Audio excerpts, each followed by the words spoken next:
في تيميمون تمكن الدكتور الفلسطيني أيمن أبو سلطان من استحداث تقنية جديدة لإعادة زرع الأصابع دون ترك تشوهات وعودة الإحساس والبصمة. التقنية تم تجريبها على حالتين بنجاح كبير. مراسلة لرضوان النجمي. قلب لي يدك من جهة أخرى. سي بون، عاود دورها هكا، عاود ردها كما كانت.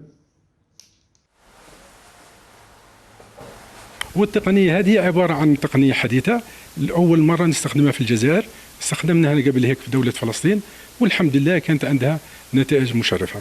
التقنية تتمثل في حاجة عملية تنبيه لمنطقة بتر الأصبع، عملية استيمولاسيون للخلايا، شغل الخلايا، عملية تنبيه لإعادة النمو تاعهم من جديد، وتم عملية النمو على فترات ما بين 21 يوم لمدة 30 يوم.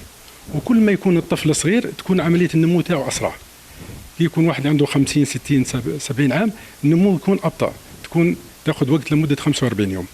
وهذه تقنية جديدة أول مرة نستخدمها على مستوى الوطن الجزائري، والحمد لله استخدمنا على زوج تاع المرضى، والحمد لله كان النمو الكامل للأصبع مع رجوع الإحساس والبصمة والحركة للأصبع.